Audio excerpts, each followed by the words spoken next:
Istri bertanya Pak, karyawan tidak mau dimutasi, namun karyawan masuk kerja on off di lokasi tujuan untuk menghindari surat panggilan. Bagaimana arahannya ya? Dia ingin tetap bekerja namun di lokasi yang lama, jadi nggak mau dimutasi Pak. Jadi terkait wilayah dia maunya tetap di tempat yang lama ya. Baik. Eh, Dalam kasus seperti ini, hal pertama yang saya soroti adalah mari kita cek dulu aturan mengenai mutasi yang ada di dalam perjanjian kerja atau peraturan perusahaan di perusahaan tersebut. Ya. Kenapa kok kamu masuknya ke sana, Den?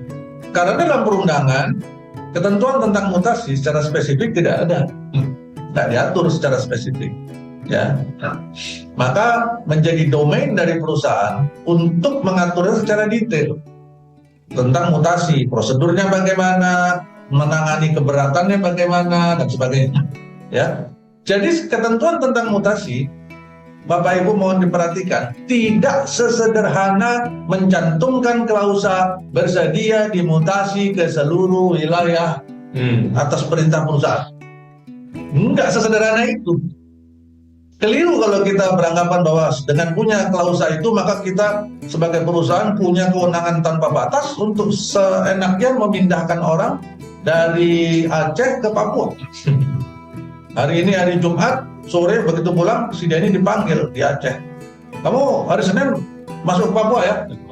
Kamu saya mutasi ke Papua. Nah, dengan dasar hukum pasal seperti itu saja nggak cukup. Ya.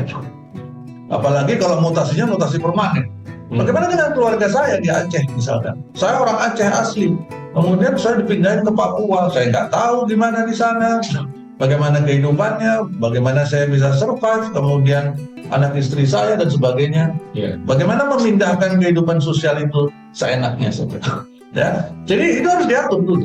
Maka pertanyaan saya tadi pertama, kita harus kembali dulu kepada bagaimana aturan tentang mutasi di dalam peraturan perusahaan di perusahaan tersebut. Itu yang pertama.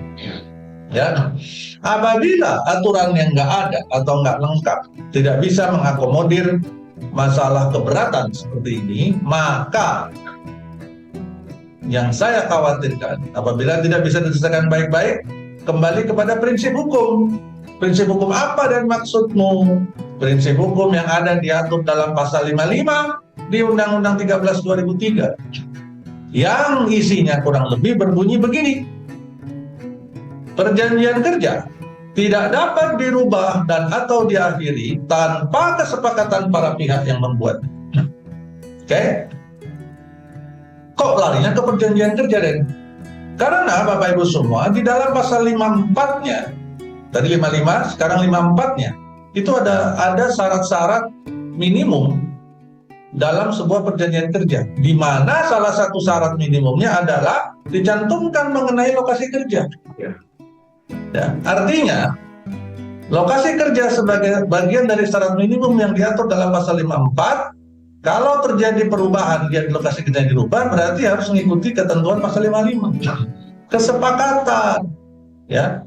Maka tadi balik lagi saya ke pertanyaan pertama, perusahaan udah ngatur belum tentang masalah mutasi? Kalau perusahaannya sudah menjalankan kegiatan antisipatif atau mengelola potensi resiko dengan benar, maka seharusnya ketentuan tentang mutasi sudah dipersiapkan. Tadi mulai dari prosedurnya, syaratnya, kemudian ketentuan administratifnya, sampai kepada pengelolaan penolakan atau keberatan, bagaimana caranya dan sebagainya. Ya. Kalau itu nggak dilakukan dan kita memaksakan saja dengan mengandalkan pada pasal sederhana yang tadi di awal saya sampaikan, bersedia ditempatkan di mana saja, nah itu siap-siap kita bakal ribut. Ya.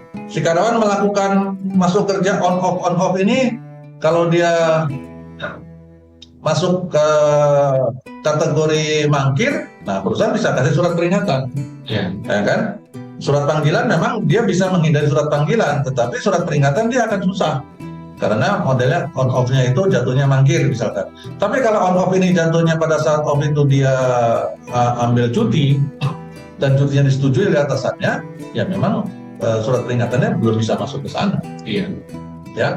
tetapi menolak mutasi terus diberikan surat peringatan, itu juga kembali pada dasar hukum tadi.